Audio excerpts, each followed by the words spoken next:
Okey, Assalamualaikum pagi dan selamat pagi kepada semua penonton di luar sana. Apa khabar semua? So, selamat datang saya ucapkan kepada semua ke studio MITI ya, yang mana kita akan bersiaran secara maya bagi bersama-sama menjayakan sesi perkongsian ilmu iaitu MITI Pit Stop Usahawan dan Perpustakaan Saling Terhubung pada pagi ini iaitu pada 21 Disember 2020.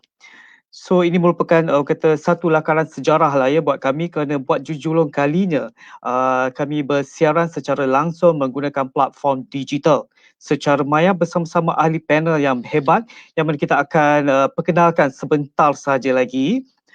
Saya rasa lebih baik saya dengan segala hormatnya menjemput ya dua orang ahli panel kita.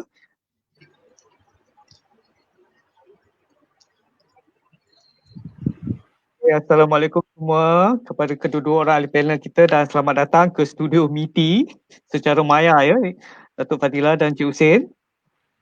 Itulah dia Waalaikumsalam warahmatullahi wabarakatuh. panel kita pada pagi ini. Apa khabar semua? Datuk Fadila dan Cik Hussein. Alhamdulillah, good Monday morning. Kan biasanya orang kata Monday blues, tapi during COVID it's always a good Monday. It's a good Monday morning. Alhamdulillah. Uh, So macam mana semua okey dekat di luar sana? So masing-masing semua bersiaran daripada rumah ya. Datuk Fadila, Cik Hussein. Ya, saya Ah, daripada rumah kami, insyaAllah. Alhamdulillah. Baiklah, rasanya kita terus mulakan kita punya sesi MITI Pit Stop ini, usahawan dan perpustakaan yang saling terhubung, yang mana topik yang diberikan pada pagi ini untuk kita kupas, untuk kita kongsikan bersama dua orang ahli panel yang kita kata sangat relevan dengan situasi semasa negara kita yang dilanda pandemik COVID-19 ini. Bermula dengan tempoh kata perintah kawalan pergerakan, seterusnya diperketatkan bersyarat, kemudian yang pemulihan kembali bersyarat dan ada juga yang dikenakan kembali peringkat diperketatkan. Walau bagaimanapun apa yang kita pasti sektor ekonomi di bawah perkhidmatan penting, di bawah orang kata essential services perlu digerakkan bagi memastikan ekonomi negara kita terus berkembang maju. Malahan lebih banyak sektor ekonomi yang telah dibuka sekarang demi untuk penjanaan ekonomi yang lebih mampan. Disebabkan itulah situasi sekarang kita melihat lebih ramai usahawan baru yang muncul yang kita boleh katakan bagaikan cendawan tumbuh selepas hujan. Ini ekoran daripada ramai pekerja yang dibuang kerja, gaji dipotong dan sebagainya. Jadi mereka perlu cari kerja-kerja tambahan untuk menjana pendapatan. Sebab berdasarkan kepada sumber daripada Jabatan Perangkat Malaysia, kadar pengangguran negara kita ni berada di tahap 5.3%. Yang mana lebih kurang 826,000 penganggur direkodkan setakat Mei lalu, sekaligus merengkokkan kadar tertinggi sejak 27 tahun yang lepas lah. Walau bagaimanapun kadar tersebut semakin berkurangan, iaitu sekarang berdasarkan rekod daripada Jabatan Statistik dah berkurang kepada 4.6%, walaupun masih agak tinggi. So mereka usahawan-usahawan baru ni yang tumbuh ni, mereka perlu mencari alternatif untuk mendapatkan pendapatan bagi meneruskan kelangsungan hidup, terutamanya mereka yang mempunyai keluarga, ada suami, isteri dan anak-anak. Jadi mungkin bagi mereka cara yang senang, cara yang boleh dikatakan cepat untuk mendapatkan keuntungan adalah melalui bidang perniagaan. Sama ada secara dalam talian atau fizikal, yang mana dalam talian sekarang telah mendapat sambutan yang begitu menggalakkan. Justru sebelum mereka memulakan perniagaan, seharusnya lah mereka perlu berguru ataupun mendapatkan maklumat yang betul dan sahih. Jadi siapakah yang bertanggungjawab dalam menyediakan maklumat tersebut? Apakah peranan perpustakaan dan buku kepada usahawan-usahawan ini? Perkara ini yang kita akan dikupas oleh kedua-dua ahli panel yang mempunyai pengalaman luas dalam bidang masing-masing. Sebelum kita beralih ke topik tersebut, adalah lebih wajar saya memperkenalkan kedua-dua ahli panel jemputan khas kita pagi ini ya. Kalau orang kata tak kenal maka tak cinta, so lebih baik kita perkenalan dulu. Yang pertama iaitu yang berbahagia Datuk Fadila Baharin. Beliau merupakan mantan Ketua Pengarah Jabatan Standard Malaysia, baru saja bersara dari Perkhidmatan Awam pada 1 Februari 2020 yang lepas, sangat-sangat baru. Beliau sangat berpengalaman luas dalam industri standard dalam negara dan juga luar negara. Malahan beliau juga merupakan insan yang bertanggungjawab menubuhkan Persatuan Makmal Akreditasi Malaysia pada tahun 2015. Dan sebenarnya banyak lagi hasil kejayaan beliau peloporinya dalam industri halal misalnya. Beliau berjaya mewujudkan standard halal yang pertama di Malaysia, MS1500 pada tahun 2004. Dan malahan beliau juga telah dianugerahkan dengan gelaran Fellow Academic Science Malaysia oleh Yang Amat Berhormat Perdana Menteri Malaysia pada tahun 2013.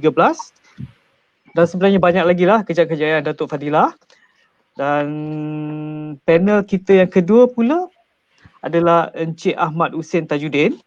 Beliau merupakan pengarah urusan MDC Publisher Sdn Bhd, syarikat yang bertanggungjawab dalam industri penerbitan negara. Selain itu, beliau juga merupakan pemangku presiden ataupun acting presiden dalam Dewan Perniagaan Melayu Kuala Lumpur sejak tahun 1997. Exco dalam Malaysia Book Publisher Association, MABOPA, mulai tahun 2018.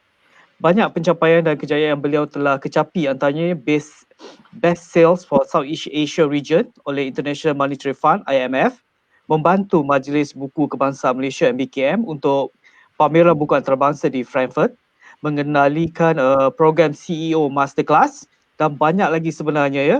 Jika saya ingin bacakan satu persatu, maka ia akan mengambil masa lebih daripada 1 hari. Itulah betapa hebatnya ya kedua-dua orang ahli panel kita yang pada pagi ini yang sangat berpengalaman luas dan pakar dalam bidang masing-masing. Jadi saya ingin mengambil kesempatan untuk mengucapkan tahniah kepada Datuk Fadilah dan Encik Hussein atas segala pencapaian diperolehi. Saya amat menghargainya. Jadi kita bersiaran seperti mana kita maklumkan, kita bersiaran ni secara santai-santai sajalah Datuk ya. So hanya sekadar untuk berkongsi ilmu dan mengupas isu-isu yang biasa-biasa sahaja. Baik, kita mulakan dengan persoalan yang sangat mudah, sangat simple. Untuk kedua-dua ahli panel kita ni, adakah Datuk dan Encik Hussein sendiri merupakan pengguna perpustakaan dan minat membaca? Orang kata biasa menggunakan perpustakaan lah. Silakan. Saya dulu lah ya. Ya, Datuk Fadilah dulu. Assalamualaikum warahmatullahi wabarakatuh dan selamat pagi kepada Encik Azli, kepada Encik Ahmad Hussein, kepada semualah penonton kita yang tengah live ni. Alhamdulillah, soalan tu mudah tapi jawapan dia saya nak kata little difficult for me. Kan masa saya sebelum jadi CEO lah ya, jadi ketua pengarah memang saya ahli lah kepada library kan, and then but I think selepas tu sebab saya jadi ketua jabatan, saya rasa saya tak tahu saya membership valid lagi ke tak valid, saya tak pastilah Cik Azli kan, tapi alhamdulillah saya banggalah. But even though I'm not ahli kepada National Library, tapi I'm ahli kepada my library dan juga library di Mosti lah kan, by default juga di MITI. Yes. Okey, Cik Hussein. Assalamualaikum. Cik Azli, Datuk Fadilah. First time ni jumpa terus dalam maya terus. Alhamdulillah. Tapi mungkin Azli pernah jumpa dulu di MITI. Mungkin dah lama dulu lah, saya ingat. Itulah mungkin. Terima kasih saya ucapkan kerana menjemput saya hari ini dalam program yang cukup menarik. Soalan tadi tu mengenai minat baca, perpustakaan. Saya rasa sebagai seorang penerbit dan juga usahawan yang berkecimpung dalam industri perbukuan selama lebih 15 tahun, memang tidak dapat lari lah daripada nak mendekati buku dan perpustakaan ni. Malah saya dibesarkan dalam persekitaran buku kerana ayah saya mempunyai syarikat penerbitan dan pencetakan. So secara ianya mendorong lah, menjadikan orang kata membaca tu sebagai amalan hidup. Kalau nak tengok dekat zaman sekolah dulu tu memang selalu pegang jawatan pustakawan lah. Alhamdulillah. So orang kata pergelaran ulat buku tu dah memang lekat lah daripada zaman sekolah. Memang dah berkecimpung sejak lagi zaman sekolah lagi ya, dah jadi pustakawan. Okey, itu antara jawapan-jawapan daripada kita punya ahli panel. Kita soalan yang seterusnya, kita akan lebih kepada buku itu sendiri. Jadi kita ingin mendapatkan kenapa kepentingan buku itu sendiri. Yang sekaligus sebab buku ni memang secara tak langsung ada kaitannya juga dengan perpustakaan dan juga ada setengah panggil sebagai kutub kanah pun ada. Zaman-zaman dulu panggil kutub kanah, pusat sumber, pusat maklumat dan sebagainya lah. Jadi boleh tak ahli-ahli panel kita menerangkan tentang kepentingan buku itu sendiri? Kenapa pentingnya buku? Silakan Datuk Fadilah. Okey, memang secara tabi'i lah, naturalnya buku tu memang sangat penting sebab di mana-mana kita pergi pun, walaupun kita mula bekerja sekalipun kan, kita akan kena buat rujukan, refer kan. Tak kira buku tu dah bentuk rasmi ataupun tak rasmi. Saya tak tahulah definisi buku di dalam kita punya sesi ni. Tapi pada saya bahan-bahan rujukan yang yang boleh dianggap secara macam yang biasanya ada ISBN number, itu adalah buku. Tetapi pada saya apa-apa dokumen yang boleh dijadikan rujukan, itu pada saya juga adalah buku. Sebenarnya ianya adalah sesuatu yang sangat penting sebab ilmu tu biasanya dan lazimnya memang di dalam buku. Jadi kita kalau nak belajar, kalau nak harapkan manusia lain untuk nak ajar kita, especially zaman sekarang susah sebenarnya, semua orang sibuk, sangat sibuk dan era digital lagi kan. So pada saya kita kena be sangat inovatif dan kreatif. Carilah bahan-bahan rujukan, buku-buku yang penting dan bacalah dalam ilmu-ilmu yang kita nak tahu. Sebab it is sesuatu yang patutnya selari, senurun dengan hidup kita sebenarnya. Itulah pada saya juga buku, bukan untuk saya saja, tapi saya lebih arif dengan family saya lah, dengan anak-anak saya jugalah. Alright, tanpa diorang rujuk pada buku, saya rasa ilmu yang diorang akan dapat tak sebanyak walaupun ada di internet, tetapi sometimes tak semua yang ada di internet tu adalah sahih. Betul. So itulah dia, buku pada saya adalah sangat-sangat penting dan kritikal, terutamanya kita pandang dan mendapatkan ilmu. Itu saya punya pembuka dalam sektor buku lah. Kutub kanah is another word, saya nak tergelak saya dengar tadi. Kan sebab kalau saya sebut dekat anak-anak saya, diorang kata itu apa benda perkataan tu kan. Tapi macam generasi saya tu memang macam Hussein katalah kita biasa kan. Cuma yang kita biasa, macam saya biasa guna, saya sangat suka baca buku yang edisi special lah. Dan saya suka pergi ke special library, lebih kepada special library berbanding dengan kutub kanah biasa lah. Itu saya sebenarnya. Okay, thank you. Okay, terima kasih Datuk. Silakan Cik Hussein. Saya pernah dengar juga kutub kanah ni. Tapi kita ada banyak dengar macam-macam lain yang sering kali kita dengar macam orang kata buku tu jendela dunia. Ada juga buku adalah penyambung peradaban masa lalu, masa kini dan masa akan datang. Dan banyak lagi orang kata kata-kata bijak tentang buku ni lah.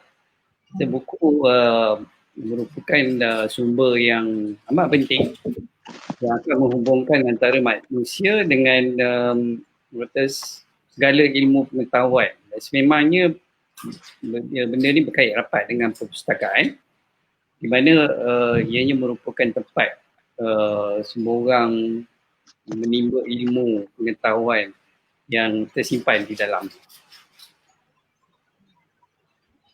Okey, terima kasih Cik Hussein.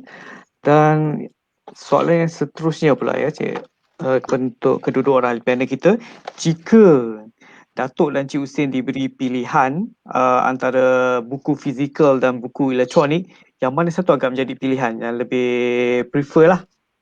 Silakan.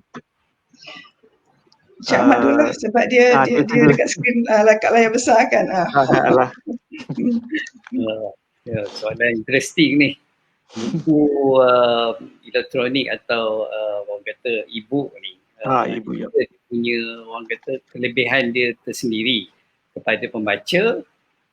Yang mana orang kata pembaca ni boleh menggunakan handphone, tablet, iPad, komputer atau mana-mana orang kata peranti yang menyokong orang kata e-book punya flat apa ni orang kata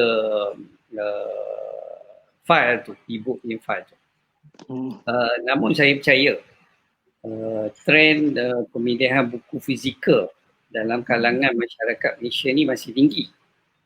Walaupun terikat dengan faktor macam kos dan kemampuan daripada aspek logistik untuk mereka mendapatkan bahan bacaan tersebut.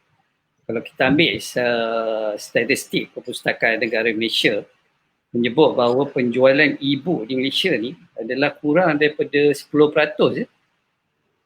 Statistik ni menunjukkan bahawa rakyat Malaysia masih lagi gemar untuk membaca buku fizikal daripada e-book ataupun kita panggil digital. Saya tak nampak trend ni akan berubah dalam masa yang terdekat. Ianya akan orang kata akan ambil masa yang agak lama. Hingga kini saya nampak pasaran e-book di Malaysia ni masih berada di dalam keadaan yang tidak memberasangkan dan tidak meningkat seperti yang kita jangkakan. So buku bercetak ni masih lagi orang kata menguasai pasaran. Okey, so ternyata buku fizikal tu masih mendapat sambutan yang memberangsangkan, mendapat tempat di hati. Okey, Datuk Fadilah pula? Okey, saya daripada perspektif yang berbeza lah ya, sebab saya ni bukan dalam arena macam Muhsin, dalam bidang yang sangat dedicated. Saya ni lebih kepada bisnes. Kan betul lah Encik Ahmad Hussein, saya acknowledge apa yang cakap tadi sebenarnya betul, sebab dia sangat berkait rapat dengan apa yang kita nak refer secara cepat, and then kalau boleh kita nak, kalau dalam buku tu kita nak go straight kepada bahan-bahan yang kita nak rujuk terus sebenarnya kan, sebab businessman especially dia tak ada masa lah, pada dia masa tu time is money, so lebih kepada that's why hard copy at the moment masih lagi popular di Malaysia sebab budaya kerja kita satu kan, dan di dalam bisnes pun sama, di mana kita perlu biasanya buku akan dirujuk most of the time kita buat strategic planning, kita belajar luar pada kawasan yang di internet yang itu sangat mencabar. Jadi e-book adalah, in fact if you notice kalau ada e-book kan dia masih juga print juga hard copy sebab nak cepat kan. So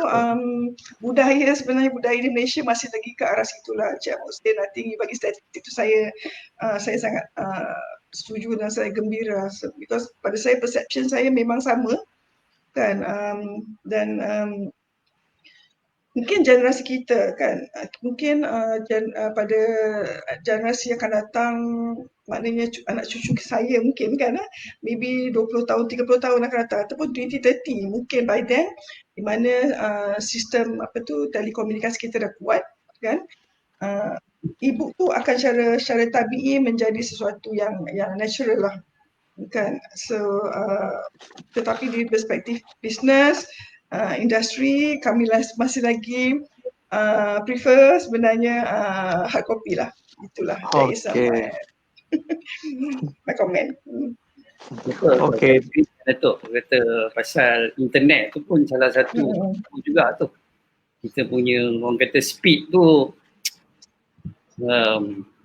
menghampakan jugalah, mengecewakan juga. Sebab ada setengah-setengah tempat yang kita tak dapat coverage internet tu. So itu yang akan menimbulkan masalah, connection error, connection loss dan sebagainya. Itu antara keburukan-keburukan lah untuk dalam era digital ini, daripada masalah telekomunikasi harus diatasi terlebih dahulu lah. Baik, sekarang kita pergi ke aktiviti yang berkaitan dengan keusahawanan pula lah ya, untuk pengetahuan Datuk dan Encik Hussein, yang mana sekarang kita tahu kebanjiran usahawan baru baik secara fizikal maupun secara dalam talian di samping usahawan sedia ada ni lah. Jadi saya ingin mendapatkan pandangan daripada kedua panel kita ini, bagaimana perpustakaan sendiri yang dapat menerapkan keupayaan dan kemahiran yang ada untuk menyokong aktiviti keusahawanan ini, untuk bantu mereka. Silakan. Saya mula dulu lah, sebab silakan. ini topik yang saya dekat di hati saya lah sebenarnya kan, dari segi keusahawanan and things like that. Tadi saya mention pasal time is money sebenarnya. So whatever yang kita boleh dapat first actually kalau you tanya sesiapa pun dia akan Google kan, internet itu everything, maklumat sebenarnya di ujung jari. Jadi by default kalau boleh bila kita Google dapatkan information and things like that, saya harapkan jugalah di mana maklumat yang biasa jadi keyword oleh librarian juga akan terpampang banyak juga, di mana dekat situ saya masih lagi tengah discover dan belajar. Saya perasan bahawa di Malaysia terutamanya keywords yang especially daripada National Library tak sebanyak yang saya harapkan sebenarnya. But kalau from Special Library, itu lagi memberansang kepada kami lah, sebab kami khusus kepada bisnes, for example. Tumbuhan businessman macam cendawan tu memang saya akui lah, sebab dengan keadaan sekarang anak-anak saya pun sama sebenarnya, kami tidak terkecuali. Jadi antara rujukan yang paling penting sebenarnya adalah internet. Jadi those are the things yang kita harus fokus, terutamanya kepada penyedia maklumat, termasuk juga special library. Tak kira library walau macam mana pun kan, kita try to buat secara menarik dan sebaik mungkin, sebab kadang-kadang satu perkataan tu menakutkan kami tak usahawan. Perkataan yang canggih-canggih pun kami takut sebenarnya, sebab to open a new business is sometimes not easy, and biasanya perasaan takut tu akan ada. Jadi perkataan yang simple yang selalu pop up kalau boleh oleh mana-mana pusat sumber kan, sama ada special library ataupun apa-apa library yang secara generik, itu adalah sangat-sangat membantu, termasuk juga saya, sebab saya mula perasan ilmu yang saya ada, saya nak bukukan dan saya nak share. Bila saya try to Google, yang keluar bukan banyak daripada Malaysia sebenarnya, kan banyak peluang negara. Jadi kita boleh banyak belajar daripada juga rakan-rakan kita di luar sana. Macam mana dia boleh wujudkan perkataan yang sangat menarik, di mana saya pun Google perkataan lain tapi keluar juga benda yang kata related kan. So those are sesuatu yang sangat menarik yang saya nak kongsilah di sini, macam mana saya mula terjebaklah Encik Azli di dalam dunia ini kan, dan juga Encik Azli pun dengan saya pun dah mula bercakap dah sekarang kan. Dan juga Encik Ahmad Husin, saya seronoklah dapat jumpa dengan new group of people di mana ilmu tu menjadi sesuatu yang boleh dikongsi bersama, bukan sahaja di peringkat generasi saya tetapi juga kepada yang akan datang, dan juga yang sekarang yang muda ni yang tengah sibuk nak buat bisnes ni sebenarnya. Okay, thank you. Okay, terima kasih Datuk. Ya, memang tak dinafikan sometimes masyarakat kita lebih suka menggunakan jargon words, perkataan-perkataan besar, itu menyebabkan kita lagi takut sebab sometimes kita pun tak faham apa maksud-maksud tersebut. Jadi adalah lebih baik kita gunakan perkataan-perkataan biasa yang senang difahami. Okey, apa pula pandangan Cik Husin? Saya setuju dengan Datuk. Memang saya rasa perpustakaan untuk menyokong aktiviti-aktiviti keusahawanan ni, perpustakaan kita perlu berusaha untuk mengumpul bahan-bahan keusahawanan itu tersendiri. Kalau kita lihat koleksi-koleksi buku berkaitan dengan bimbingan, khidmat nasihat perniagaan ataupun macam pembangunan profesional yang bermanfaat untuk menjadi bahan rujukan untuk usahawan. Saya rasa perpustakaan perlu memberikan manfaat kepada usahawan ni tentang isu, peluang dan cabaran yang telah ataupun bakal dihadapi oleh usahawan-usahawan itu tersendiri. Benda-benda ni perlu menjadi orang kata bahan-bahan yang perlu disediakan di dalam perpustakaan. Okey.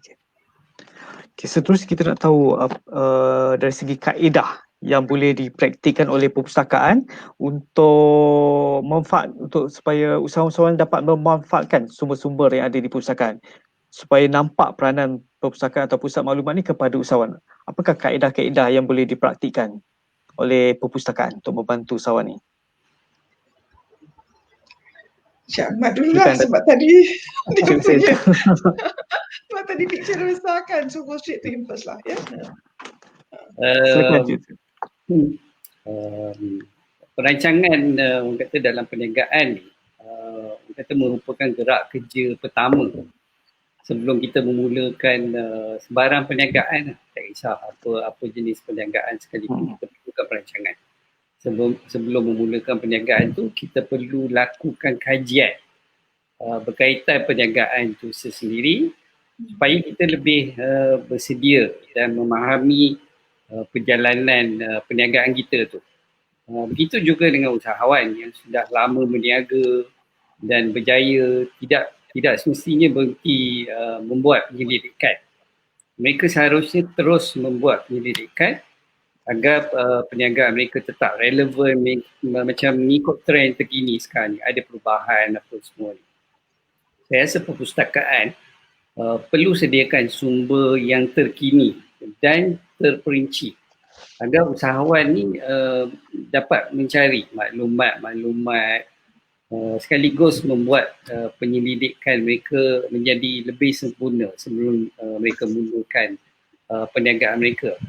Kita ambil contoh seperti perpustakaan yang selalu saya pergi lah, macam di MITI ataupun pusat informasi perniagaan BIC di Matrik yang menyediakan MITI dengan Matrik ni yang menyediakan pelbagai sumber orang kata maklumat perdagangan, termasuk macam statistik perdagangan, profil negara dan syarikat, tarif, maklumat tarif, berita niaga ataupun perkhidmatan pangkalan seperti contoh MITI dan Matrik ni ada GTA Connect, Euro Monitor dan banyak lagi penerbitan ataupun laporan statistik perdagangan yang komplit untuk usahawan ni membawa produk diorang ni ataupun perniagaan mereka keluar negara. So ini menjadi satu orang kata perpustakaan yang cukup sempurna dengan banyak informasi yang lengkap.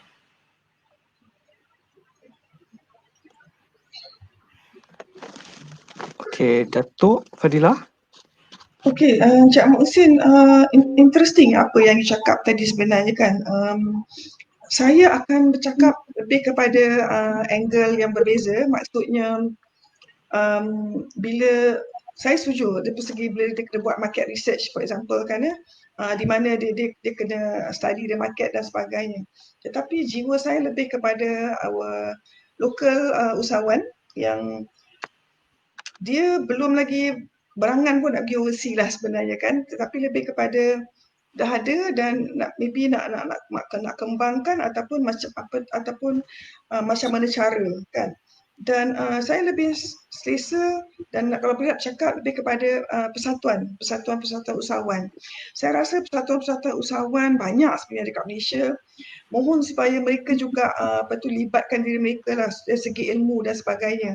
Maknanya sekiranya kita ada dia punya presiden atau setiausaha ataupun banyak AJK kan dalam persatuan-persatuan tu, macam mana nak membantu usahawan. Bukan saja dari segi mereka nak nak tolong, nak sambungkan, nak connect dengan agensi-agensi berkaitan, tetapi juga mereka merupakan sumber rujukan kepada maklumat ilmu. Ilmu juga penting kan. Jadi kiranya dia dapat memainkan peranan sedikit bagi pihak pusat-pusat sumber, itu pun pada saya memainkan peranan. Sebagai contoh Jabatan Standard dulu, saya merupakan KP dulu dan perpustakaan yang ada tu adalah special library di mana kami simpan publication of semua standard-standard Malaysia dan juga untuk dirujuk oleh mereka di luar sana sebenarnya, dan lazimnya dia tak datang ke library kami.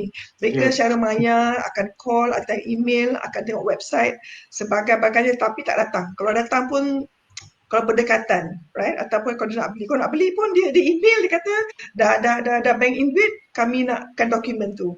So itu adalah sebenarnya pendekatan yang saya rasa is sekarang, because as I said, time is money, and then kalau boleh that's why kita juga bagi bisnes kepada courier dispatch kan, di mana mereka by default akan memberi servis di mana dia akan hantar kepada apapun maklumat kita nak secara hard copy, dan juga secara virtual. In fact kalau Maida, Matrix, if they've got their pusat rujukan, harapkan apa yang dia ada tu mungkin menarik, tetapi kadang orang tak pergi pun sebenarnya kan, because kalau dia di luar daripada kawasan, macam mana dia nak pergi, they don't have time. Tapi peranan persatuan, di persatuan usahawan, sama ada di SME ke ataupun FMM ke, atau kita ada satu persatuan yang saya telah wujudkan, they call it SMITA, Small and Medium International Trade Association. SMITA juga boleh memainkan peranan di mana mereka wujudkan pusat-pusat rujukan untuk ahli-ahli dia. So orang kata value add lah dia punya servis persatuan tu kepada ahli-ahli. Barulah usahawan nak berpersatuan, betul tak?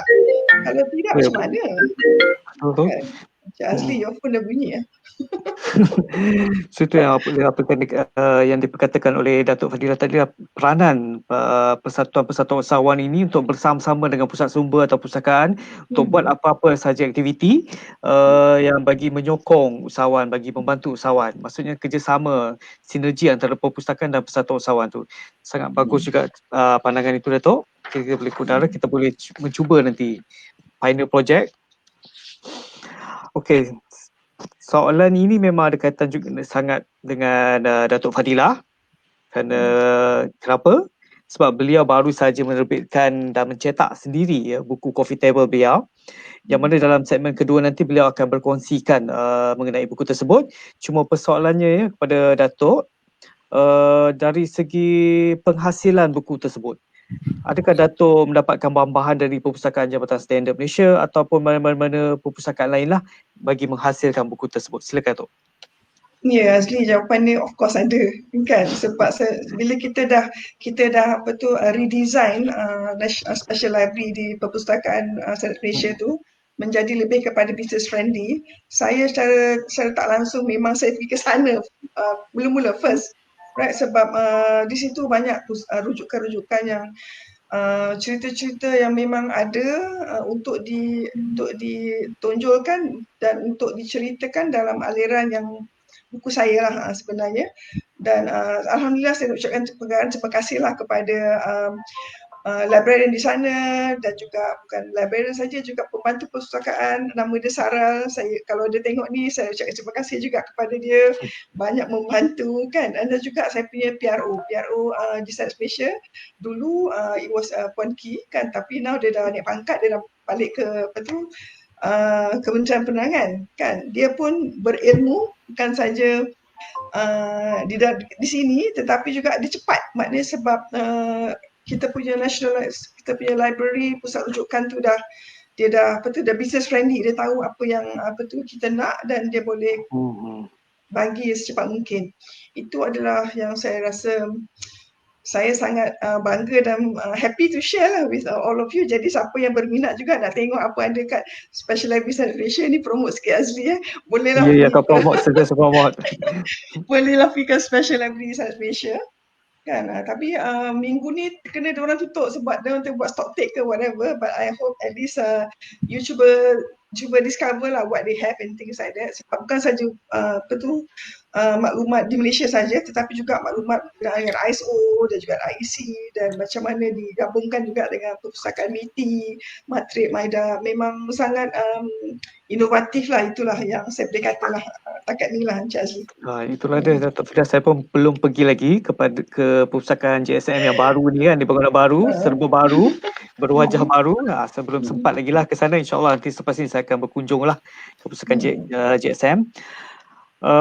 Kita ke soalan yang seterusnya, lebih kurang pada soalan sebelum-sebelum ini juga, yang mana kita nak dapat tahu ada tak ruang-ruang yang sesuai yang boleh kita selitkan peranan perpustakaan tu dalam ekosistem keusahawanan tu. Jadi apa pandangan ahli-ahli panel? Kewajaran tu. Silakan Cik Hussein. Tahniah Datuk terbitkan buku sendiri ya. Terima kasih. Saya rasa perpustakaan ni tidak boleh hanya menjadi orang kata tempat untuk mencari sumber semata-mata.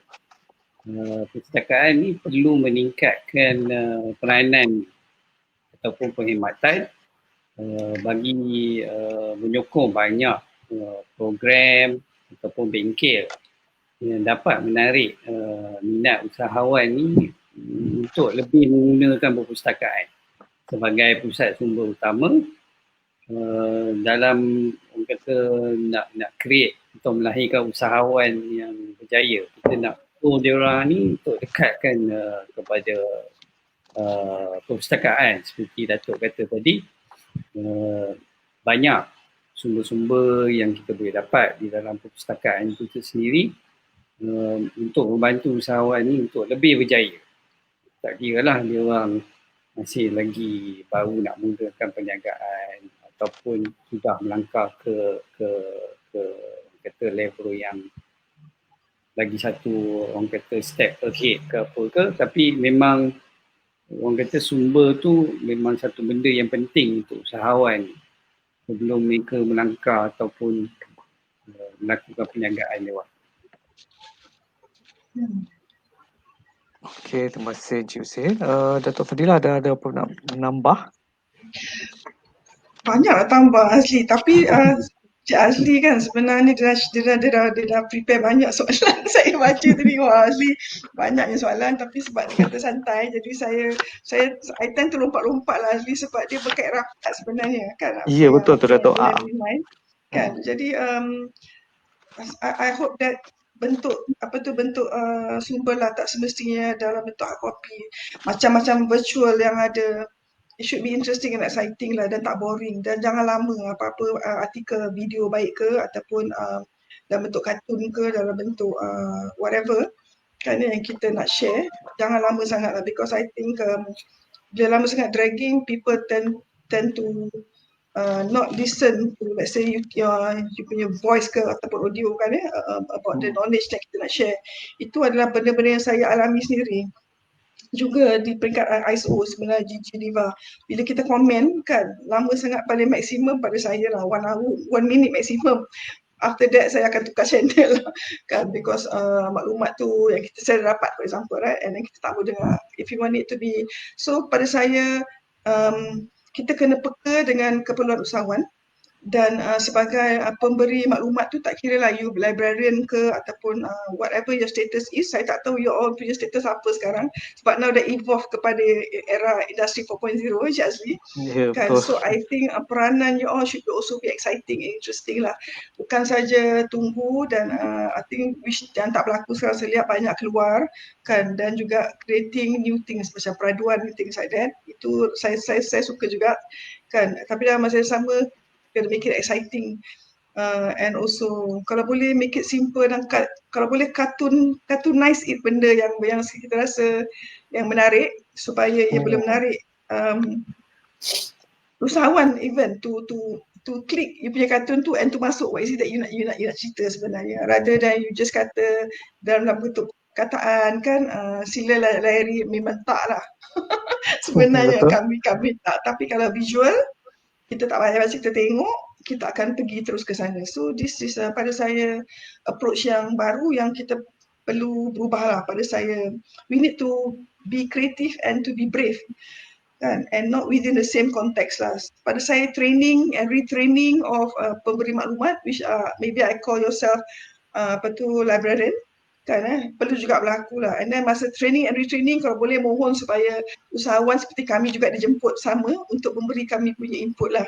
Bukan saja technical training, tetapi lebih kepada how you can make your services better and relevant kepada apa-apa bidang yang you nak support. Then you can see the response of, for example, kalau you boleh monitor, dia akan naik for example. So this is how we monitor jugalah di Standards Malaysia dulu macam tu kan, and you'll be impressed to see that kebanyakan yang akan rujuk our special library bukan sahaja Malaysians, American, the US kan, the European dan ASEAN, Singapore, Thailand kan, dia rujuk kita punya special libraries. I tak tahu kenapa, tapi kami rasa seronok lah kan, we know that getting the right hits. So that is how kita boleh measure lah, especially dalam dunia yang saya dah kecimbung Cik Azli kata dalam bunda writing a book. Nanti Cik Azli kita akan cerita pasal buku saya Ya, betul. kan. Nanti segmen kedua nanti. So this is how saya nampak lah dalam bidang ilmu lah sebenarnya. Okay, thank you Cik Azli. Okey, itulah jadi ya. Maksudnya peranan visual dan grafik itu penting ya untuk menarik minat orang untuk datang ke library, pengguna ataupun untuk kata Dato' Tin untuk dia klik apabila dia tengok visual menarik, grafik yang menarik menyebabkan dia rasa lagi ingin terus mendapatkan maklumat. Itu satu perkara yang kita sangat menarik boleh dipraktikkan untuk perpustakaan. Dalam suasana pandemik yang negara kita dilanda pandemik COVID-19 ni, pada pandangan ahli panel, wajarkah perkhidmatan perpustakaan secara fizikal ni terus dibuka kepada orang umum? Silakan kita start Cik Husin. Okay.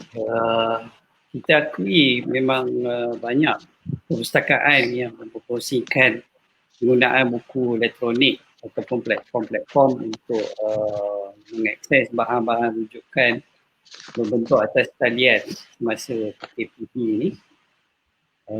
Tapi majoriti pengguna masih lagi memerlukan buku macam saya kata tadi dan bahan rujukan berbentuk fizikal. Norma baru dalam perkhidmatan perpustakaan ni perlu terapkan dalam fasa pemulihan ni bagi memastikan agar perkhidmatan bersemuka secara kawalan tu kita ikut SOP apa semua tu dapat dilaksanakan. Rasa perpustakaan ni perlu lebih proaktif dengan diorang punya perkhidmatan dan berinovasi yang boleh menggantikan keadaan lama dengan menggantikan dengan orang kata sekarang ni norma baru yang mungkin lebih fleksibel pada masa yang sama dapat mengawal penggerakan pengguna tu. So that means kita maintain SOP apa semua. Itu pandangan saya. Bagaimana pula Dato' Claire? Betul lah Cik Ahmad Husin, betul lah saya kata because buku secara fizikal penting, mesti penting. Kita perlu rujuk sebenarnya dan hard copy memang masih lagi perlu dan pada saya perlu dibuka lah kan, ikut SOP dan sebagainya dan we need to go and rujuk lah. For example, kita tak semua buku yang kita boleh tengok online pun sebenarnya kan, some of it is already dekat the special library kan. We go there, kita akan kita akan rujuk lah kadang-kadang dekat red spot area, things like that. So those are areas kadang dalam bentuk visual, audio, those are the things yang memang kita tak dapat online. And I'm telling you, seriously perlu buka lah. Sekarang macam dalam musim pandemik ni, orang-orang macam saya pun, saya nak luangkan masa nak menulis lagi lah, for example, right? And then nak buat research, kita perlu online saja tak cukup lah sebenarnya. Kerana we have to go there. Kita perlu ke sana dan perlu dirujuk. Dan betul lah, being proaktif adalah sesuatu yang sangat-sangat kritikal sebenarnya. Sebab kita kadang pergi dengan muka yang blank face, saya tak tahu buku apa saya nak tengok, nak refer apa. So the librarian dia kena be very kreatif dan cara dia bertanya pun should be sesuatu yang sangat orang kata menarik lah supaya dia akan bring you kepada the right place. And then biasanya kalau saya jangka nak spend about setengah jam, I will spend more than that sebab I tahu apa yang saya nak semua dekat situ dan dia juga boleh bantu kita lebih kepada, because saya tahu macam for example all the libraries kat universities for example, it is all connected, so that's how dia berhubung. Saya tak ada contact kan, so saya melalui dia saya dapat all this information and semua. So the one stop center punya harapan tu, I hope saya dapat rasa lah. At the moment, minta maaf masih lagi belum pada tahap yang saya nak lah sebenarnya. Itulah just a little bit of feedback to you. Okey, terima kasih Datuk. Maksudnya perpustakaan fizikal masih perlu dibuka kepada orang umum untuk mereka datang untuk buat rujukan di musim pandemik ini. Kita ke soalan yang seterusnya, yang mana ini lebih kepada Encik Husin lah ya. Yang mana orang kata, apakah peranan yang boleh dimainkan oleh pemain industri dengan pihak perpustakaan? I mean kerjasama antara NGO dengan syarikat swasta dalam membantu usahawan-usahawan ini, terutama yang Cik Hussein banyak terlibat dengan Persatuan Penerbit Buku, Mawapa, Dewan Perniagaan Melayu KL dan sebagainya. Silakan Cik Hussein.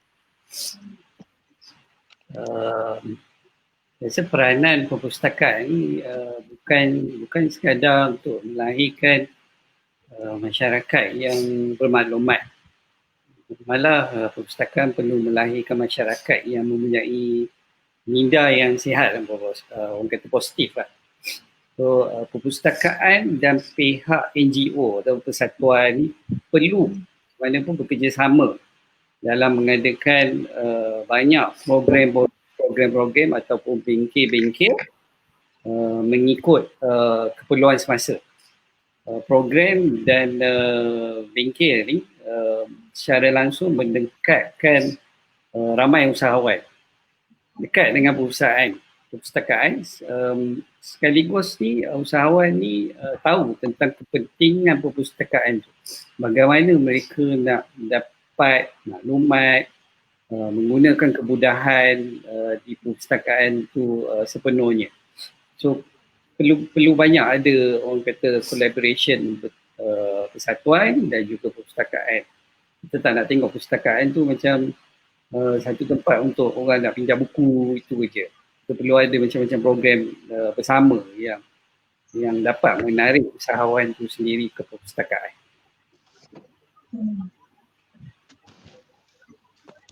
Baik, maksudnya memang terdapat akan ada kerjasama yang sepatutnya lah wujud ya antara pemain industri dengan perpustakaan bagi membantu usahawan ini. Seterusnya pun rasanya soalan ni pun lebih juga kepada Cik Hussein, yang mana kita mohon kalau dapat Cik Hussein memberikan berkongsi dengan kami senario industri penerbitan perbukuan di Malaysia. Adakah ia mampu memberikan keuntungan sebab sekarang kita berada di dalam zaman era ICT, revolusi industri 4.0, Internet of Things, dan rata-rata masyarakat sekarang lebih kepada elektronik walaupun berbanding dengan golongan baby boomers ataupun yang sekatan dengannya yang mana lebih kepada fizikal. Jadi boleh tak Cik Hussein memberikan penerangan sedikit tentang industri perbukuan negara sekarang? Silakan Cik Hussein. Dari pengalaman saya, perkembangan industri buku di Malaysia ni tak banyak berubah berbanding sebelum ni. Sudah tentu hari ini kita bercakap mengenai era digital, tetapi secara peribadi penyelesaian digital tu dalam industri buku belum benar-benar berlaku macam saya mention tadi ya. Mungkin kita di Malaysia ni sangat maju daripada sektor digital lain, tetapi bukan di dalam industri buku itu tersendiri. Yang pasti era digital yang kita nampak ketara adalah kemajuan daripada segi teknologi, komputer, peralihan bentuk kandungan dan cara ia disebarkan daripada orang kata menggunakan sistem berbentuk analog kepada digital dan kemunculan internet.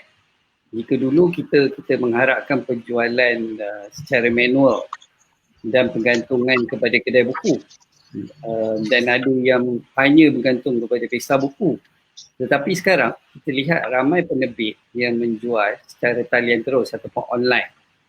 So secara umum penjualan melalui dalam talian ni dilihat mampu memberikan kelebihan kepada penerbit penjual buku itu semua.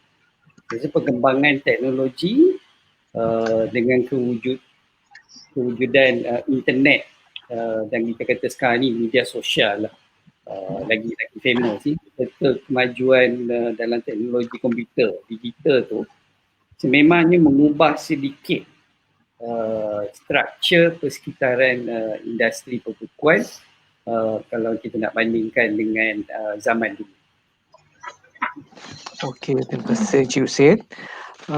Kita seterusnya beralih kepada Datuk Fadilah, yang mana ini lebih kepada persoalan mengenai standard ISO ya Datuk. Jadi pada pandangan Datuk, adakah perlu sebuah pusakaan ataupun pusat maklumat tu ada prosedur standard dan apakah kepentingannya? Silakan Datuk.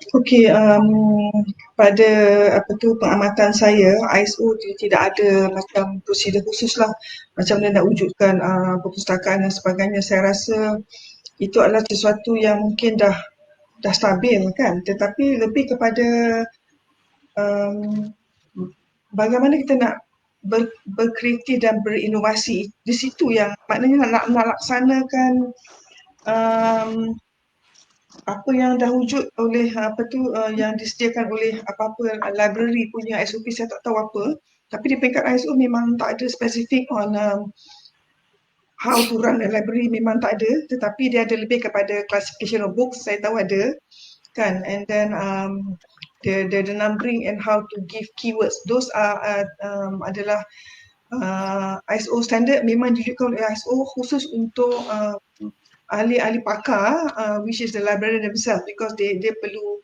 digital dan classify apa-apa maklumat yang dia ada, sebab sekarang maklumat banyak, for example, right? Tetapi dari segi pelaksanaan carian buku untuk pelanggan, memang ISO tak wujudkanlah, memang tidak ada, for example, right? So mana terpulang kepada kreativiti masing-masing. For example, we Malaysians, macam mana kita nak wujudkan the creativity and to make it exciting dan interesting lah, kan? Itu yang saya nak share. In fact, saya pun nampak ISO sendiri, dia pun praktis sendiri. Maksudnya kalau kita pergi dekat website ISO, dia ada satu website yang sangat kreatif, di mana tajuk dia is ISO publication and academia, they call it. Di mana dalam tu, kalau kita masuk, is sangat menarik.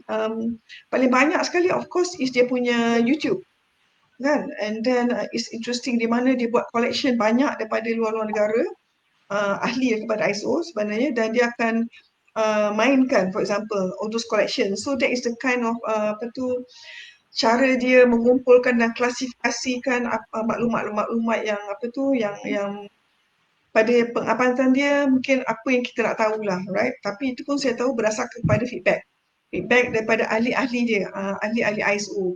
Sama jugalah dengan dekat Malaysia, for example, saya nak sarankan it's something kita boleh consider lah, to get feedback, kan, and to do the same thing, or maybe to get feedback how we can make it better, kan. One thing Malaysia ni, kalau bab feedback ni slow sikit lah. We are not, we kalau tak ada reward, kita tak bagi feedback, for example, right? So I notice that is the budaya yang kita patut ubah. But the best and the most catchy way is to go to the punya, pada saya, is still persatuan usahawan. And if you go to them, I'm sure they're going to give you lots of feedback. For example, kan, because this is the voice of dia punya ahli. Kan, kalau you go straight kepada usahawan like me, for example, it's only one, kan. Tapi kalau melalui macam Mak Husin kata, melalui persatuan yang dia terajui itu, for example, right, there could be good feedbacks di mana kita locally kita kena be brave enough to try it out lah. Kalau nak tunggu from the top, pada saya it should be from the top dan juga from the bottom, how we can be creative at all angles. So itulah dia ISO, saya lihat macam di peringkat atasan mereka kreatif, dan juga di peringkat implementation lagi kreatif.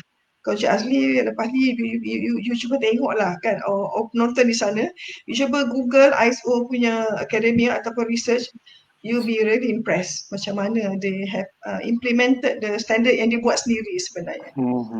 Tapi Datuk, adakah dengan adanya ISO tu boleh meningkatkan kebolehpercayaan masyarakat terhadap satu institusi organisasi tu? Betul.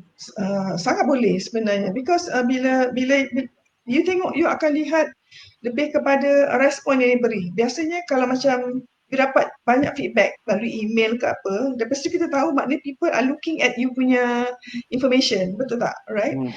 Because dia nak maklumat tu, dia rasa mungkin ada, tapi dia tak tahu nak cari kat mana.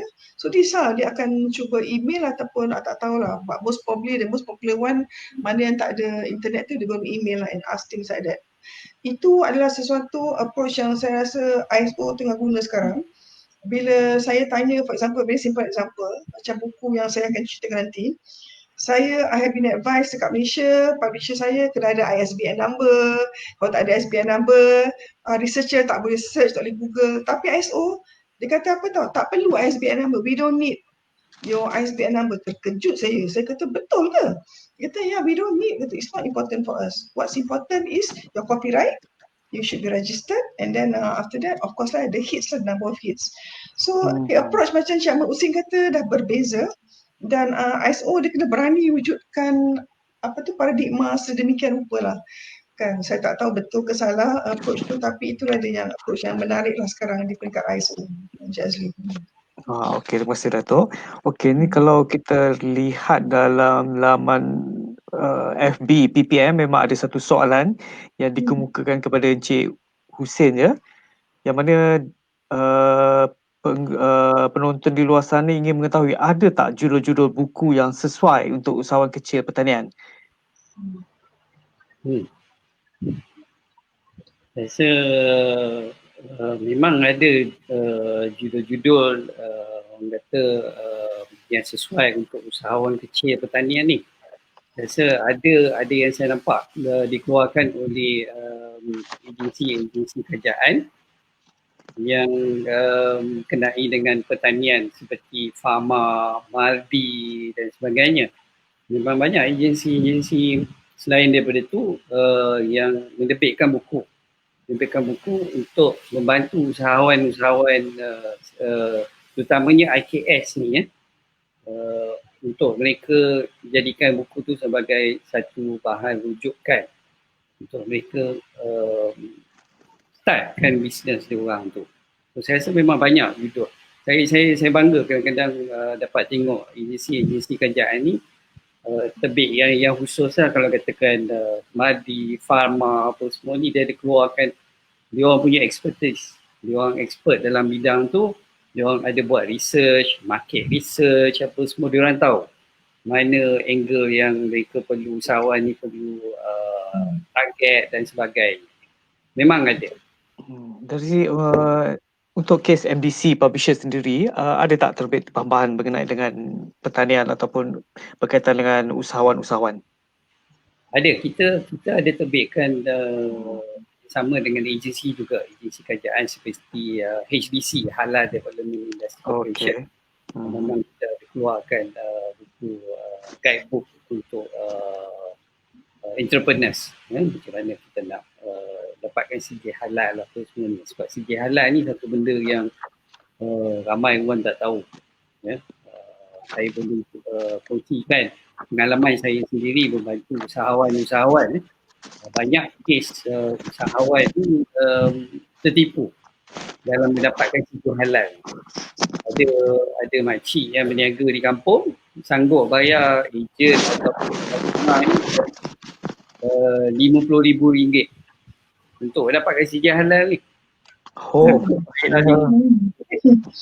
Yang mana kita tahu ia tidak melibatkan kos yang begitu tinggi sama sekali.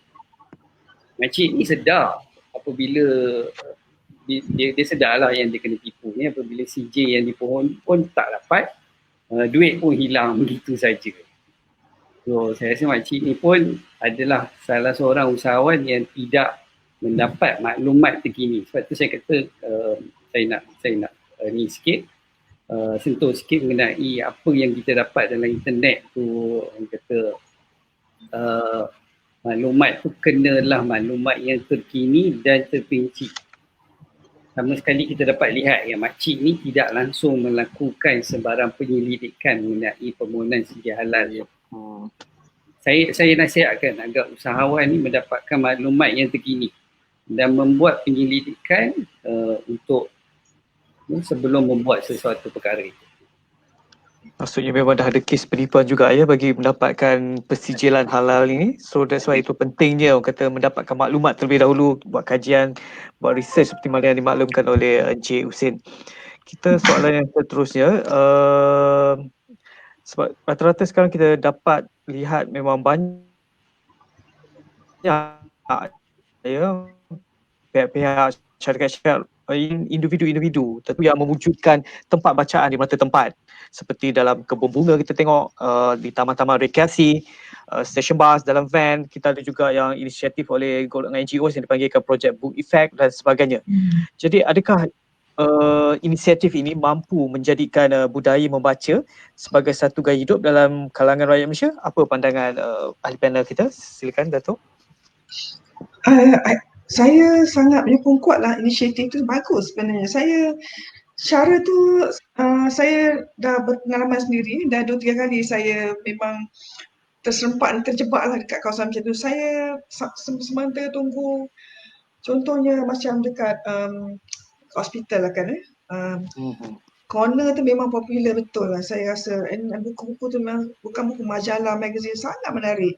Dan kadang-kadang you nak tengok komputer kat skrin sampai berapa lama you nak tengok sebenarnya, penat semati sakit sebenarnya kan. Sometimes you just want something different, and itu sesuatu yang sangat menarik dan harus diteruskan, sangat kreatif. Dekat bus stop pun saya rasa kalau you boleh wujudkan, also interesting. Cuma kat Malaysia ni bus stop tu panas, saya tak tahu macam mana kan. Tetapi corner-corner yang menarik, especially kat coffee shop, kat cafe, kat corner, kalau you ada boleh bawa your family, especially kan your kids and things like that, corner tu sangat memberangsang dan sangat bagus. Saya suka actually, and kudos lah, tahniah. Inisiatif ni harus diteruskan lagi dalam apa bentuk sekalipun, is interesting kan. Sebab it's just taking sesuatu dan membaca kan. And then biasanya anak tu ataupun si kecil akan ikut si besar baca. Kalau you punya abang automatik pegang buku, yang kecil tu akan ikut. Dia akan angkat apa-apa benda pun tak kisah, tapi dia akan buka. So itu adalah satu cara lembut kan, cara di mana kita akan galakkan budaya membaca. Sesuatu yang saya sangat sokonglah, kagumi, teruskan. It's very very good sebenarnya, bagus. Pandangan Cik Husin pula? Saya memang setuju. Kita umum memang kita tahu rakyat Malaysia ni kurang membaca. Kita dapat lihat amalan membaca ni kalau dekat negara lain salah satu aktiviti penting dan semula jadi dalam kehidupan harian rakyat di negara lain, seperti contoh di Jepun katakan. Memang itu dah jadi satu amalan yang semula jadi. Tapi ianya tidak sama di sini. Kita ada buat banyak kempen dilakukan oleh pihak kerajaan, tapi minat membaca tu masih lagi kurang. Lihat kadar literasi penduduk Malaysia ni masih berada pada tahap 55%. Dengan purata setiap rakyat hanya membaca 30 hingga 35 buku setahun. So, kadar literasi rakyat ni, negara ni masih jauh ketinggalan. Kalau kita nak dibandingkan dengan jumlah penduduk terkini Malaysia lebih kurang dalam 31.7 juta orang. So memang jauh dia punya kadar literasi tu. Saya yakin mewujudkan macam tempat-tempat bahan bacaan di merata tempat ni memang membantu dan meningkatkan minat membaca rakyat Malaysia tu sendiri, kerana akses buku kepada masyarakat tu semakin dekat dan dia tak terbatas lagi. Tapi saya percaya kempen-kempen juga perlu diteruskan, seperti kempen Dekad Membaca Kebangsaan dan lain-lain, agar saya rasa usaha ni untuk menjadikan Malaysia sebagai negara membaca menjelang 2030 boleh berjaya, insyaAllah. Okay, terima kasih kepada kedua panel kita. So sebagai kesimpulannya, sebelum kita ke segmen yang kedua pula, apakah hasrat yang diinginkan oleh kedua ahli panel kita mengenai perpustakaan dan pusat maklumat di negara kita ini? Silakan, Datuk. Okey, hasrat saya lebih kepada pustakawan tu sendirilah yang akan bekerja rapat, because dalam kali ni antara usahawan dan perpustakaan, right, saling berhubung. Pada saya, kalau boleh, we need to reach out, usahawan especially, we need to reach out to you all. For example, the librarian, how do we reach out to you? For example, how transparent are you? Pada saya, sehingga level ni, sebab saya tahu saya boleh reach out to certain people, but how to reach out to you masih lagi sesuatu yang mencabar lah. Encik Azli, Encik Ahmad Husin, kalau you mewakili satu persatuan yang sangat powerful, you may want to create and be brave to do that change. We need to reach out to them, right? And for them to be proud, to be telling, I'm here, saya di sini, how can I help to be proactive. So itu harapan saya, to be proactive and to reach out, and sentiasa kacau kami lah kan, daripada tunggu. Kacau kami lah, kena buat muka tebal, muka tak malu ke kan, because you are selling a service, alright, and ilmu tu sesuatu pada saya bukan free. Ilmu sebenarnya sangat berharga kan, because kita berilmu lah kita menjadi berjaya, especially kalau usahawan, betul tak? Alright, bila kita sentiasa cakap non-stop je, asyik keluar dia dekat contohnya mana-mana sponsor page kan, sponsor page saya tak tahu. Itu is very good. Maknanya secara tak langsung people tak nak eventually click to you and then to see what they have got to offer kepada saya selain daripada dia pergi ke luar negara dan for them to come back to Malaysia kan. That's why saya tak tahu lah whatever persatuan yang very powerful dekat sana tu, Encik Ahmad Hussein, saya harap sangat supaya kami boleh reach out to you and dalam bentuk apa, and for you to be transparent lah, itu harapan saya. Saya tak tahu lah, I don't mean to sound very obvious kan, tapi itu harapan saya because dia akan membantu saya juga nanti dalam saya menerbitkan buku-buku yang lain, sebab ilmu ni lebih kepada our future generation and apa-apa bidang teknikal yang kita nak turunkan kepada generasi akan datang, especially usahawan kan, dapat bentukkan dalam buku ke video ke apa pun dalam bentuk yang sangat santai, dan maybe you as a librarian you are able to advise saya apakah bentuk yang terbaik. Itulah sebenarnya harapan saya lah dalam dunia yang kita tengah bincang. Maksudnya peranan perpustakaan sekarang bukan hanya duduk dalam pejabat tetapi cuba keluar untuk dengar peranan mereka, dengar masalah mereka. Okey, apa pula pandangan Encik Hussein pula? Saya setuju dengan Datuk. Hasrat saya lebih kurang sama. So kita perlu lihat macam mana kita nak sediakan maklumat kepada usahawan ni. Macam saya nampak kepada IKS ni. IKS ni satu orang kata memainkan peranan yang penting dalam pengembangan ekonomi kita, negara kita ni. Mereka ni yang memerlukan pertolongan dan perhatian. Saya rasa kita perpustakaan perlu orang kata menyediakan bahan-bahan bacaan yang terkini, dan juga orang kata macam tadi kita ada soalan, ada tak buku berkenaan ni, pertanian dan sebagainya. So ada lagi saya nampak yang usahawan ni tak dapat reach out judul-judul ataupun bahan-bahan ni.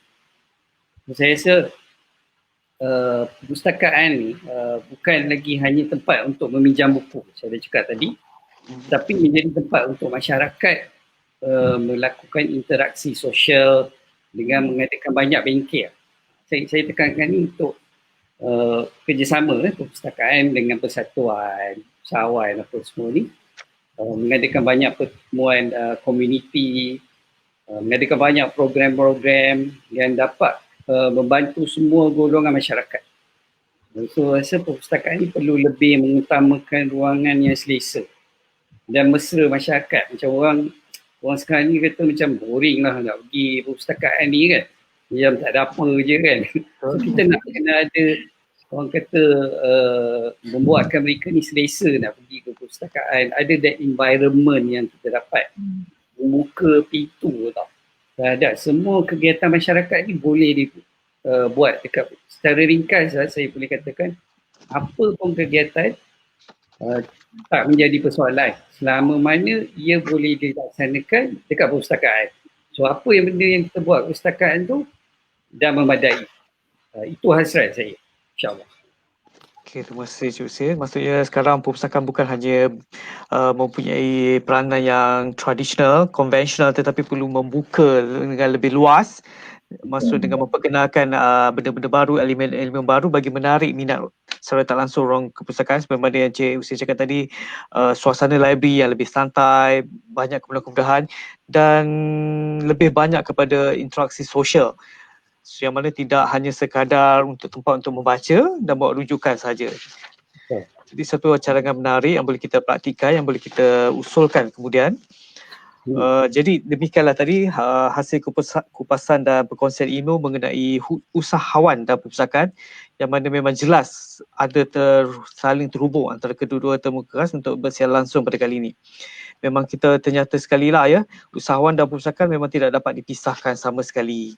Kerana perpustakaan dan pusat maklumat adalah gedung ilmu yang mana menyimpan pelbagai khazanah penting yang seharusnya digunakan sepenuhnya oleh semua lapisan masyarakat bagi mendapatkan maklumat. Jadi siaran langsung kita ni belum selesai lagi ya. Diharap semua terus kekal setia bersama kami di Konti. Yang mana seterusnya kita akan segmen yang kedua. Di mana dalam segmen ini kedua-dua ahli panel kita akan membuat ulasan buku kegemaran pilihan masing-masing. Jadi kita mulakan dulu dengan Datuk Fadila Bahrin. Jadi apa bukunya? Jom sama-sama kita saksikan dan dengarkan sesi bedah buku ini kerana buku ini adalah hasil karya beliau sendiri. Jadi sebab itu kita namakan sesi bedah buku. Dipersilakan Datuk Fadila. Okey, macam mana setup dia? Saya cerita terus ke atau macam mana ni Encik Azli? Kan? Boleh ceritakan terus pun boleh Datuk sambil-sambil tunjukkan buku. Okay, I nak tunjuk. Okay, this is tajuk buku lah yang saya dah wujudkan. Saya suka colour merah, jadi colour dia merah kan. It's in English sebenarnya. Tajuk dia adalah Championing Standards of Excellence lah. Kenapa buat dalam bahasa Inggeris contohnya ya, adalah kerana hasrat saya bila saya wujudkan buku ni dulu, yang pertamanya sebab saya dah lama sangat berkecimpung di peringkat antarabangsa ISO. Bila orang cerita nama Malaysia tu asyik tak keluar je kan di peringkat antarabangsa. Asyik keluar Europe lah, US lah, UK, Jepun dan sebagainya. Jadi saya rasa saya sahut cabaran diri saya sendiri. Dengan pengalaman yang saya ada, saya nak wujudkan satu buku tak boring tetapi dalam masa yang sama menceritakan mengenai Malaysia, kejayaan Malaysia. Sebab itulah of course bidang saya adalah dalam bidang standards kan. Jadi in fact if you tengok logo ni adalah lebih kepada Malaysia, which is Standards Malaysia, dan yang lain-lain ni adalah logo-logo antarabangsa, ISO dan sebagainya, di mana saya telah berkecimpung secara terus. Right, dan saya juga bangga dengan Malaysia, sebab itulah ada gambar wow ni. Kalau Encik Ali, Cik Mat tengok gambar wow ni, it's about Malaysia. I'm very proud of Malaysia, for example, right? Yeah, betul. And actually, nak to share with all of you, it's not easy to write a book sebenarnya, Cik Hussein. It took me 1 year. It took me 1 solid year just to eventually publish this book. And and for me to write effectively. Why? And it's about Malaysia. Why Malaysia? Sebab dunia tak kenal sangat kita, especially dalam bidang businesses, quality. Kita nak tarik investment, kan? Orang investor akan tanya, negara ini apa yang you ada? Contohkan, harapnya buku ni akan dapat menyokong, especially Maida dan juga Matrade untuk especially Maida lah, untuk diorang attract investors. So buku ni is effectively, it is not so boring. Encik Azli, if you notice kan, buku ni is very very colourful. Tak banyak pun, about 100 pages saja. Dan saya Alhamdulillah, I'm very proud to share with all of you, the President of ISO sendiri telah endorse buku saya, John Walter. So itu adalah satu pengiktirafan untuk negara sebenarnya bila John sendiri setuju untuk to do a remark pasal message from himself, the President of ISO. And then dalam dia punya remark, dia juga mention halal adalah sesuatu yang besar untuk Malaysia. Jadi itulah dia yang saya nak cerita basically lah, right? And this book is colourful sebab I notice orang Malaysia ni the first thing dia tengok colour, right? Colour and things like that, for example. Okay, and I hope that this book is selling now. I managed to launch this book semasa saya ISO launch buku saya secara maya pada 20 Oktober hari tu. I have about 200 people who log in and to listen to the book launch sebenarnya. What is important is why why Malaysia, why do you create the book, for example, right? So this is why I'm saying that the book is talking about the success of Malaysia, and we should be proud of Malaysia. Kalau you usahawan di sana, you may also want to read what is in this book. Sebab bidang-bidang yang saya sentuh, satu adalah berkenaan dengan macam mana kita berinteraksi di peringkat antarabangsa. Nombor dua, antara chapter yang saya cerita adalah berkenaan dengan industri, macam mana kita di Malaysia kita telah menggunakan standard dan mencapai bisnes yang sangat berperingkat antarabangsa. Sebagai contoh, saya bagi dalam buku saya ni berkenaan dengan satu syarikat di mana dia dah buat stadium masa Asian Games. Dia install seats dekat kat stadium tu, right? So she is a local, right? And I'm very proud to share that in this book as well. Dia ni kadang-kadang kita Malaysia ni kita ni banyak tak gembar-gemburkan kita ni cerita, kita diam aja kan. We do not promote. So my job is to promote our industry dalam buku ni, right? Hopefully with this book juga they get businesses as well. Dan dalam buku ni juga antara chapter yang saya cerita ada juga berkenaan dengan halal. Halal merupakan satu chapter tersendiri di mana sekiranya you want to know, buku ni bukan berkenaan dengan macam mana nak pakan halal, no, tetapi lebih kepada cerita macam mana halal tu diwujudkan untuk dunia. Alright, it's a lot of stories dalam tu. And how JAKIM memainkan peranan di dalam mewujudkan standard halal. So dengan ini buku ni at least kan Encik Azli kita boleh claim lah kan standard halal ni diwujudkan oleh Malaysia lah. Kalau tidak kan US lah claim, Australia lah dia claim, semua claim lah yang standard halal tu dia punya. Padahal tak, ini Malaysia punya. That's why I rasa kalau I tak buat buku ni besok habislah nama Malaysia tenggelam. Tak boleh jadi ni kan. So that is why I created this book. And then antara bidang yang juga yang saya cerita dalam buku ni adalah berkenaan dengan masa depan. Bidang-bidang yang paling kritikal adalah industri 4.0. Encik Azli you pun tahu. Dan juga bidang services lah kan. Apa-apa yang berkenaan dengan robotics kan. Macam mana you want to help companies to transform daripada man kepada machine and things like that. So in this book saya cerita bidang-bidang yang perlu ada standard lah sebenarnya. Kalau you tak terapkan standard, kalau you tak buka mata berkaitan dengan kualiti dan sebagainya, saya rasa nanti kita akan buat businesses yang masih di peringkat lama lah kan. And it's something yang saya rasa dalam buku ni saya cerita kepada dunia sebenarnya. It's not only to Malaysia, kepada dunia. Dan kita Malaysia ni dah hebat. Dan kebanyakan pembeli buku saya ni adalah luar negara. Antara yang penggemar buku saya adalah daripada Jepun dan Korea. Saya frust lah yang beli daripada Jepun, Korea. Orang Malaysia kita ni kurang beli lagi. Belum banyak beli lagi. Cik Abang Hussein ni kena promote buku ni ya. Orang kita kena baca buku ni. Bila orang Jepun baca buku ni sebenarnya sebab apa tahu? Sebab chapter halal saya. Dia nak jadi tuan rumah kepada Tokyo Olympics kan 2021. Maksud dia nak gunakan maklumat dalam tu untuk persiapan halal tu. Yes. So can you imagine? So to me is good. Tapi harapan saya jugalah kan, kita dekat Malaysia kita perlu juga bersedia lah. How do you want to prepare yourself by katakan COVID ke, tak COVID ke, bila kita ikut SOP, kita nak berniaga ni. Kan, macam mana kita nak yakinkan tuan rumah Jepun to buy kita punya produk ke, services ke, kan, for halal product. Because halal is big untuk Malaysia, we are number one. Jepun look up to Malaysia. So bila saya sebut halal, sebab itulah laku kot buku I ni. Tak tahulah Cik Azli kan. So this is why I feel that Malaysia yang diceritakan dalam buku ni adalah sangat-sangat kritikal sebenarnya. Dan kebanyakan barang-barang kita macam yang local products kan, daripada Sabah, Sarawak, barang-barang indigenous kita pun saya juga dalam proses meyakinkanlah kita punya small businesses ni kan. Encik Ahmad Hussein saya tak tahu macam mana cara kan, maybe you can advise me kan, how we want to advise them untuk wujudkan barang-barang berkualiti kan, according to our own standard, Malaysian standard for example kan, supaya turis memang dia tak datang Malaysia. Contoh like now saya tengah working on sabun tau, sabun sabun kita perasa yang very local kan.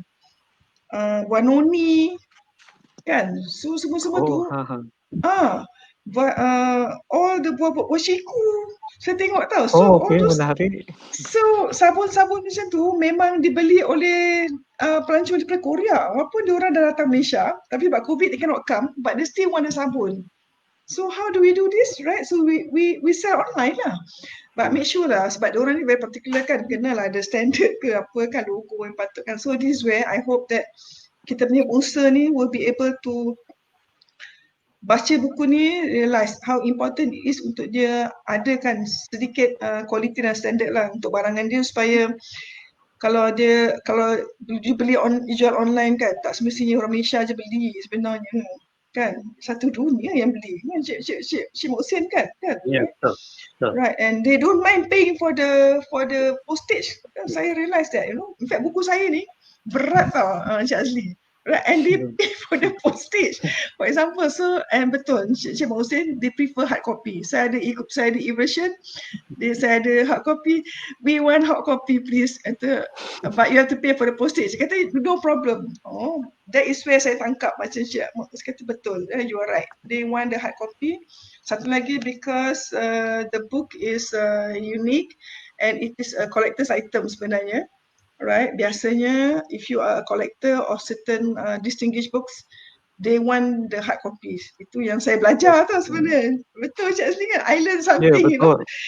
Kan? Right? So this is what I learn, for example. And tadi you mention pasal library, banyak gambar-gambar dalam buku ni, Cik Azli. Semua daripada library apa tu? Library celebration lah. So a lot of pictures. Thank you lah kepada all librarians, a lot of pictures. Right, so this is how it should be.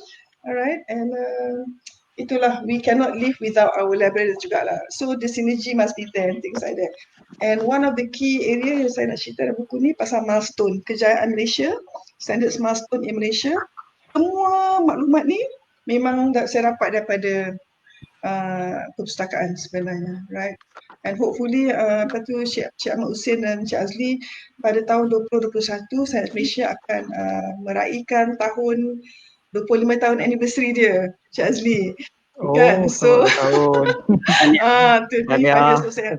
hopefully nanti dia orang akan gunalah buku ni sebaiknya untuk dia promote kan, banyak information dalam ni. Saya pun harap ia akan dapat juga menyokonglah apa aktiviti yang Sains Malaysia akan buat kan. Macam dia akan celebrate for the whole of next year. Right. So this book actually I wanted to give for free, but they say you must sell sebab ilmu ni is from my head. Right. So Cik Azli, alhamdulillah, when I sell saya terperanjat because saya penakut Cik Mohsin. Saya kata boleh ke laku buku ni kan, tapi memang laku lah buku ni kan. So I'm selling at ringgit Malaysia RM150. It's selling, alhamdulillah, right? And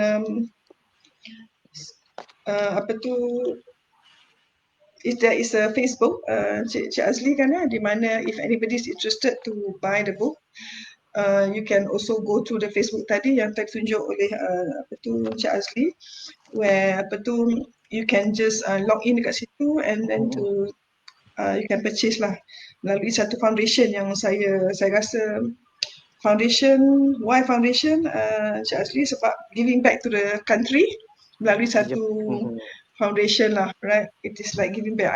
This is the least that I can do for my country. Hopefully, insyaAllah, dan ucapkan juga terima kasih kepada MITI yang telah menyokong kuat kepada saya kan, and to also purchase this book.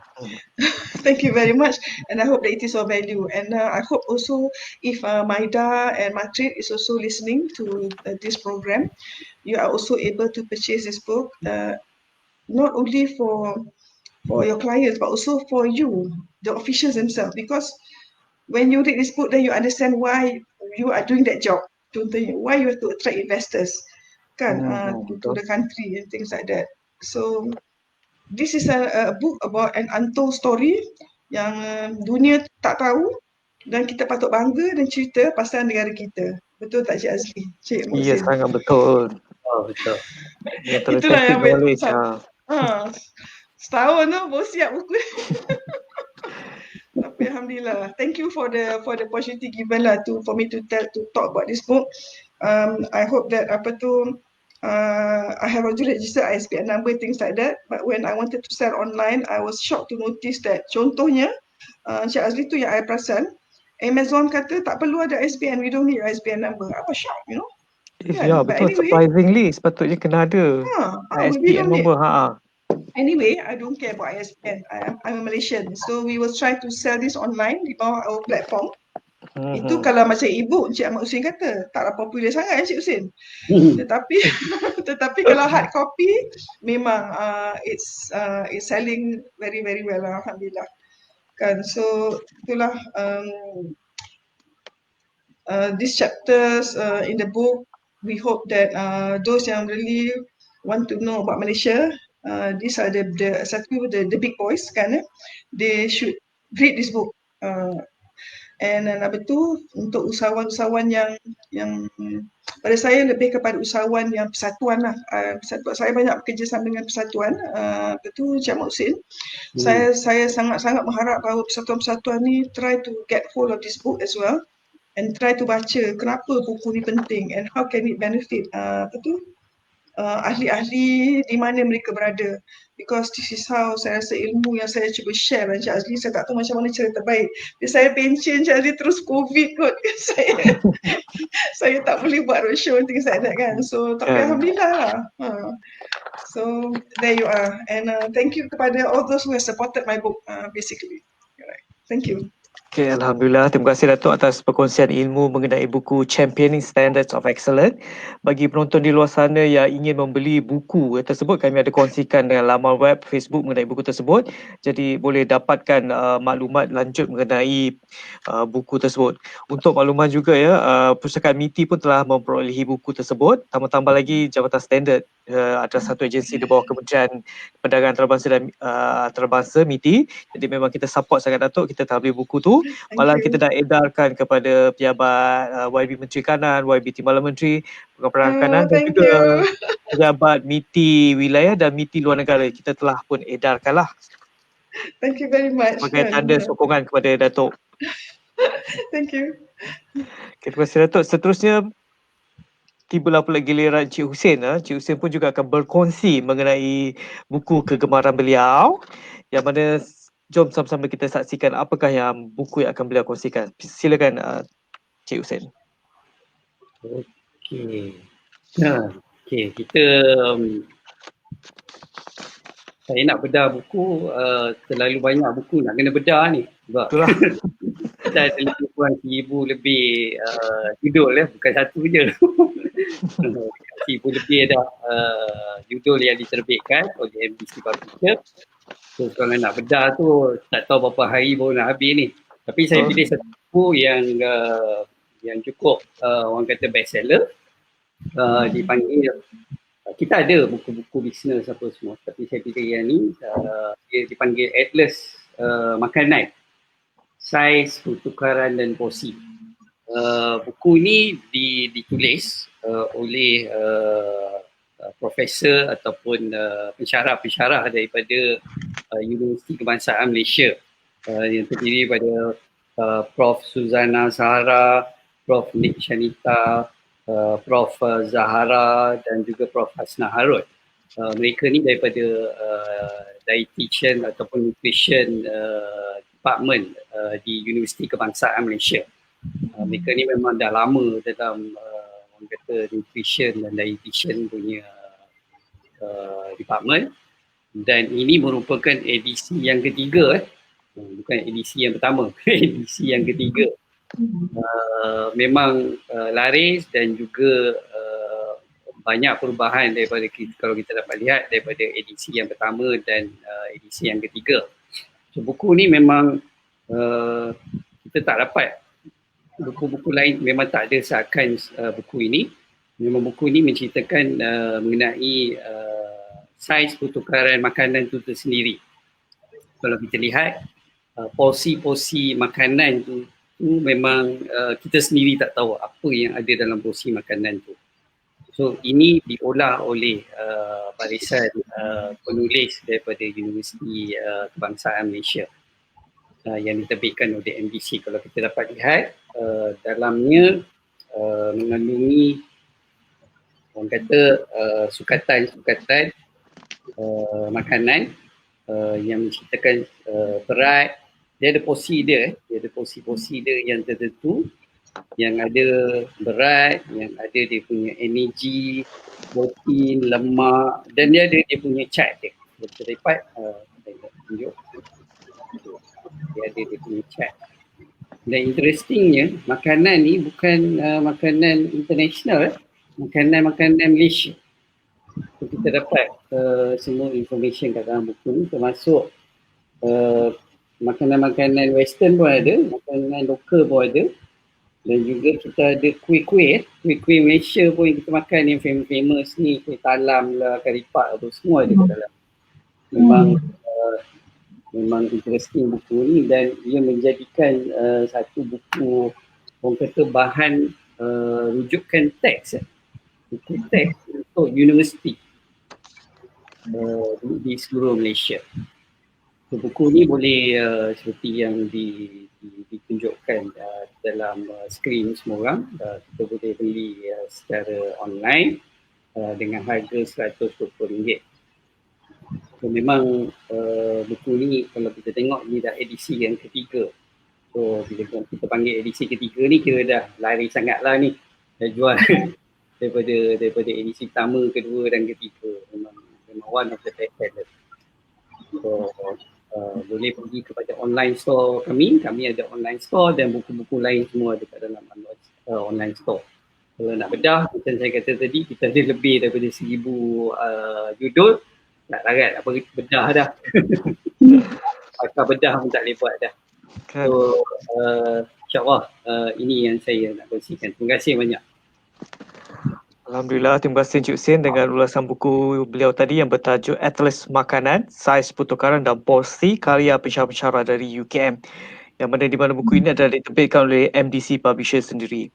Bagi sesiapa yang berminat untuk mendapatkan buku ini, terutama yang sangat mementingkan makanan berkhasiat untuk kesihatan dan juga diet seimbang, jadi boleh melalui laman sesawang MDC Publisher yang mana kita telah kongsikan dalam FB PPM dan juga FB PMD. Jadi maka dengan ini selesailah ya sudah tugasan kita dalam bersiaran langsung secara maya ini. Jadi saya bagi pihak MITI dan juga jawatankuasa penganjur ingin mengucapkan ribuan terima kasih yang tak terhingga kepada kedua-dua ahli panel kita pada hari ini, iaitu Datuk Fadila dan juga Encik Hussein, atas kesudian memenuhi undangan MITI untuk bersama-sama dalam program MITI Pit Stop kali ini.